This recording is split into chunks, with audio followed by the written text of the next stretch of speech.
আসসালামু আলাইকুম। আমি আজকে 4টি সবজি সংরক্ষণ পদ্ধতি দেখিয়ে দিচ্ছি খুব সহজ করে। এই সবজিগুলো আমরা এখন এই সময় কম দামে কিনে নিতে পারবো, কিন্তু অন্য সময় আরও বেশি দাম দিয়ে কিনে নিতে হবে। তাই আমরা এখন সস্তার সময় বস্তা বস্তা কিনে এই সবজিগুলো যদি সংরক্ষণ করে রাখি, এতে করে আমাদের সংসারের হাজার হাজার টাকা বেঁচে যাবে। তাই স্কিপ না করে পুরো ভিডিওটা দেখে নেবেন। এই তো মটরশুঁটি, এখনও মটরশুঁটির সিজন। সস্তার সময় বস্তা বস্তা কিনে সংরক্ষণ করে রাখুন। মটরশুঁটি কিভাবে সংরক্ষণ করে রাখবেন একদম কালারও ঠিক থাকবে, সেই পদ্ধতিটাই দেখিয়ে দিচ্ছি।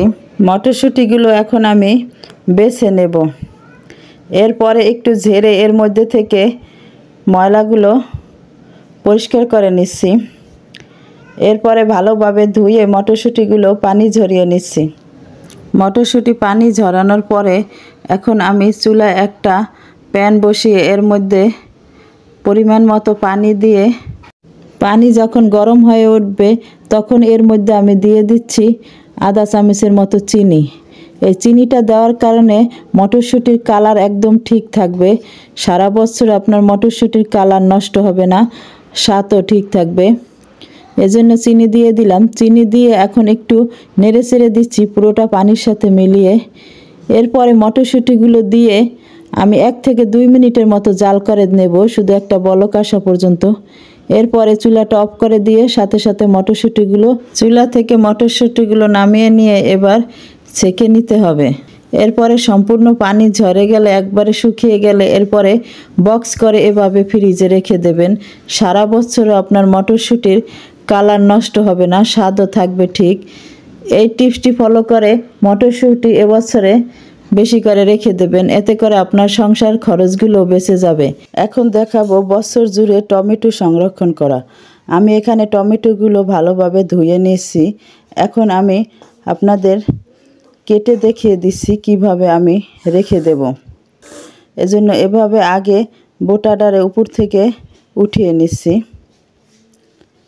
এখন এই একটা টমেটো আমি 4 টুকরা করে রেখে দেব।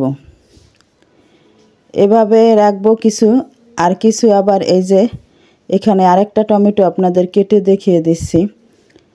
এরপরে সব টমেটোগুলো আমি অফ ক্যামেরায় কেটে নেব, এমনিতেই ভিডিওটা অনেক বড় হয়ে যাচ্ছে। এই যে আরেকটা টমেটো আমি এভাবে ছোট ছোট টুকরো করে কেটে রাখছি। এগুলো রান্নার সুবিধার্থে যখন যেভাবে রান্নায় দরকার ওইগুলো এভাবে কাজে লাগানো যাবে। এই যে দেখেন আমি এখানে সব টমেটোগুলো এভাবে কেটে রেখেছি। এখন এগুলো শুধু বক্স করে ডিপ ফ্রিজে রেখে দিলেই আপনার সারা বছরে একদম ভালো থাকবে। আর ধরেন এভাবে কাটা রেডি করা থাকলে রোজায়ও আমাদের টমেটোর অনেক দরকার হবে, তাই এভাবে রেডি করা থাকলে আমাদের কাজগুলো অনেক সহজ হবে। রোজায় এমনি অনেক কাজের চাপ থাকে। আর এখানে কিছু টমেটো আমি কেটে নিয়েছি, একটা টমেটো 4 টুকরা করে কেটে নিয়েছি। এখন এই টমেটোগুলো একটু সিদ্ধ করে রাখবো, আধা সিদ্ধ করে। তাই এর মধ্যে দিয়ে দিচ্ছি একটু লবণ আর একটু হলুদের গুঁড়ো। রান্না করার সময় পরিমাণটা বুঝে তখন দিয়ে দেবেন। আর এগুলো আমি রেডি করে রাখছি, রোজার সময় ধরেন খাবারে অনেক সময় অরুচি আসবে, তাই এই টমেটো দিয়ে টক তৈরি করে তখন রান্না করা যাবে। আবার অনেকে টমেটোর খাট্টা তৈরি করে খায়, তাই ওইভাবে এরকম রেডি করা থাকলে আপনি রোজার সময় রান্না করতে পারবেন। আবার এভাবে করে বছর জুড়েও সংরক্ষণ করে দিতে পারবেন। যখন টমেটোর অনেক দাম থাকবে তখন এগুলো ব্যবহার করতে পারবেন। এতে করে আমাদের সংসারের খরচগুলো কম হবে। এই যে সিদ্ধ করার পরে, হালকা সিদ্ধ করার পরে এখন আমি ঠান্ডা করে বক্স করে এভাবে ডিপ ফ্রিজে রেখে দেব। এই টমেটোগুলো এভাবে সারা বছর সংরক্ষণ করে রেখে দিতে পারবেন। আমি ক্যাপসিকাম সংরক্ষণ করা দেখিয়ে দেব। আমি যেভাবে দেখাবো এভাবে আপনি যদি সংরক্ষণ করে রাখেন, এতে বছর জুড়ে সংরক্ষণ করে রেখে দিতে পারবেন, একদম কালারও ঠিক থাকবে। ক্যাপসিকাম তো অফ সিজনে অনেক দাম থাকে, আর এখন সিজনে ক্যাপসিকাম অনেক পাওয়া যায়, তাই দামটাও অনেক কম। তাই এখন যদি আমরা বেশি করে ক্যাপসিকাম কিনে সংরক্ষণ করে রাখি তাহলে আমরা অফ সিজনে এগুলো খেতে পারবো। তাই আমি এখানে কিছু ক্যাপসিকাম নিলাম, এগুলো আগে ফ্রেশ পানি দিয়ে ভালোভাবে ধুয়ে নিচ্ছি। এখন একটা ক্যাপসিকাম আমি এভাবে করে কেটে নিচ্ছি, দেখতে থাকুন। এখানে আমি ক্যাপসিকামের টুকরোগুলো একটু ছোট করে নিচ্ছি। এটা ধরেন কেটে রাখছি, বিভিন্ন কিছু রান্নার ক্ষেত্রে আমাদের ক্যাপসিকামের দরকার হবে, তখন এভাবে টুকরো করা থাকলে এতে করে আমাদের কাজগুলো সহজ হয়ে যাবে। এই যে কিছু ক্যাপসিকাম আমি আকারে এরকম ছোট করেছি, আর কিছু আবার আকারে একটু বড় করব, যাতে আমরা সব রান্নায় দিতে পারি। এক একটা ছোট দিতে হয় আর একটা বড় আকার দিতে হয়, তাই এজন্য রাখছি। আর কিছু ক্যাপসিকাম আমি এরকম আস্তই রেখে দেব।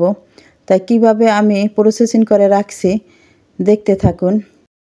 এখানে আমি একটা বলের মধ্যে নর্মাল পানি নিলাম, এরপরে এর মধ্যে দিয়ে দিচ্ছি একটু ভিনেগার। এই ভিনেগার দিয়ে এরপরে এখন এই ক্যাপসিকামগুলো আমি ভিজিয়ে রাখবো 10 থেকে 15 মিনিটের মতো। এতে করে ক্যাপসিকামগুলো আপনার বছর জুড়ে ভালো থাকবে, একদম কালারও ঠিক থাকবে। আর এখানে এই যে ক্যাপসিকামগুলো আমি ভিনেগার দিয়ে ভিজিয়ে রেখেছিলাম, 10 থেকে 15 মিনিটের মতো রাখছিলাম পানি ঝরিয়ে। এখন এগুলো আমি আবার আলাদাভাবে রেখে দিচ্ছি। এই আস্তগুলো আমি আলাদা করে রেখে দিচ্ছি, আর এগুলো আলাদাভাবে বক্স করে রেখে দিচ্ছি। ক্যাপসিকামগুলো যে আমি ফ্রিজে রেখেছিলাম সেগুলো বের করে দেখিয়ে দিচ্ছি। এই যে দেখেন, আস্ত ক্যাপসিকামগুলো একেবারে মনে হয় যে তাজা, এখন বাজার থেকে আনছি, একদম কালারও ঠিক আছে। তো এগুলো রাখার সুবিধা হলো যে আপনি বের করে কেটে নিতে পারবেন যেরকম প্রয়োজন। এই যে আপনাদের একটা কেটে দেখিয়ে দিচ্ছি, খুব সুন্দরভাবে কেটে নেওয়া যায়। এরপরে কাটা ক্যাপসিকামগুলো আমি দেখিয়ে দিচ্ছি। কাটা এগুলো ধরেন আপনার রান্নার জন্য সুবিধা হবে, রোজার সময় কাজের অনেক চাপ থাকবে, এরকম যদি কেটে রেডি করে রেখে দেন, এতে করে কিচেনের কাজ আপনাদের খুব সহজ হয়ে যাবে। এখন আমি কিছু পেঁয়াজের কলি সংরক্ষণ পদ্ধতি আপনাদের দেখিয়ে দিচ্ছি। এজন্য পেঁয়াজের কলিগুলো আগে আমি ভালোভাবে ধুয়ে নিচ্ছি। অফ ক্যামেরায় পেঁয়াজের কলিগুলো ভালোভাবে ধুয়ে পানি ঝরিয়ে নিলাম। এখন আমি পেঁয়াজের কলিগুলো কেটে নিচ্ছি, কিছু এভাবে করে টুকরো করে নিচ্ছি। পেঁয়াজের কলি কাটার আকার যে যেরকম দেন, আমি এখানে 2 ধরনের কেটে রেখেছি, আপনাদের দেখিয়ে দিচ্ছি।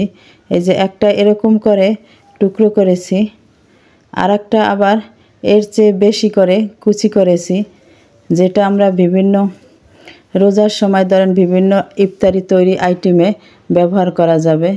তাই এভাবে করে টুকরো করে কেটে রেখে দিলাম, এতে করে আমাদের রোজার কাজগুলো খুব তাড়াতাড়ি হয়ে যাবে। পেঁয়াজের কলি আমি 2 ভাবে কেটে রাখলাম, এখন 2টা বক্সে করে রেখে দিচ্ছি। এভাবেই আমি ডিপ ফ্রিজে করে রেখে দেব। তাই এভাবে যদি পেঁয়াজের কলিগুলো ডিপ ফ্রিজে রেখে দেন, এতে আপনি বছর জুড়ে খেতে পারবেন, একদম কালার আর স্বাদ ঠিকই থাকবে। 4 ধরনের সবজি ডিপ ফ্রিজে ফ্রোজেন করে রেখেছিলাম, সেগুলো আপনাদের এখন দেখিয়ে দিচ্ছি। এই যে দেখেন, পেঁয়াজের কলিগুলো একদম ঠিক আছে কালার, আর এই যে মটরশুঁটিগুলো দেখেন সেগুলো একদম ঠিক আছে। এরপরে ক্যাপসিকাম, টমেটো সবগুলোই আপনি বছর জুড়ে রেখে সংরক্ষণ করে খেতে পারবেন, একদম সব কিছু কালার এবং স্বাদ ঠিক থাকবে। আমার এই আইডিয়াগুলো আপনি যদি ফলো করে এবছর সবজিগুলো সংরক্ষণ করে রাখেন, এতে করে আপনার সংসারের হাজার হাজার টাকা বেঁচে যাবে। আজকের ভিডিওতে আপনাদের সাথে শেয়ার করলাম 4 ধরনের সবজি সংরক্ষণ। আশা করি এই আইডিয়াগুলো আপনাদের অনেক উপকারে আসবে। আমার এই ভিডিওটি ভালো লেগে থাকলে তাহলে লাইক, সাবস্ক্রাইব করে আমার পাশে থাকবেন। আর যারা আমার বন্ধু হয়ে পাশে আছেন তাদের সবাইকে অসংখ্য ধন্যবাদ।